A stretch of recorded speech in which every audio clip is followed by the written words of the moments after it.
to be remembered, what would be, we call it legacy leadership. What would your legacy be? That reminds me of values clarification courses in the 70s that we used to do. We had to write our own epitaph. And my epitaph is going to say, she spent the last half of her life covered in dog hair. I mean, because I have 3 dogs, and that's what I'm always covered in dog hair. What do I want my legacy to be? All that Irma Bonder. Yeah. I'll rephrase it. We've talked to a few presidents around, and they've shared their ideas of what they have accomplished since they've been at their particular institution. I see that you have new buildings. I know that you were talking about your vision for the future, your strategic plan. So what more? What's on the table? What can a new person coming in, plan for?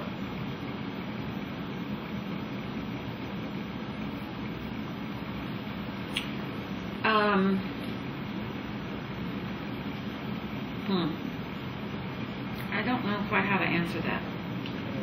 Maybe I didn't word it. No, it's not your question. It's the, your question is fine.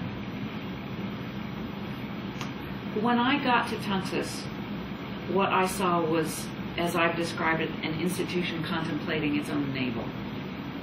Okay. It was very inner-directed. And here's this little enclave, this little strip mall campus. They just built these new buildings, so those were open at the time. Very focused on survival, very insecure. And what I wanted to do when I got here was to have people start looking outward again and making the connections with the community again, being involved in the life of the Farmington Valley and doing things that we needed to do to serve the needs of our current students as well as future students.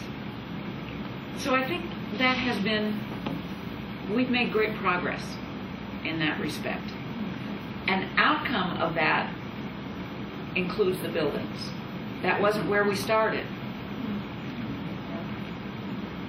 We started with, or I started with the idea of knowing what I thought the college needed to do to be a true community college serving this area. And out of that then came a master plan. And out of that master plan came the information that showed we had the smallest footprint of any college in New England.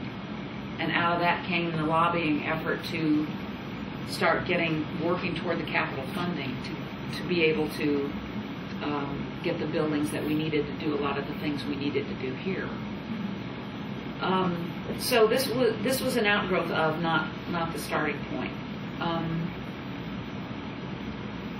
So I don't care about being known for the buildings. So there's just so much to do always. It's a matter of continuously meeting the needs of the community. And if I have helped this institution make that a priority, then that's a good enough legacy for me.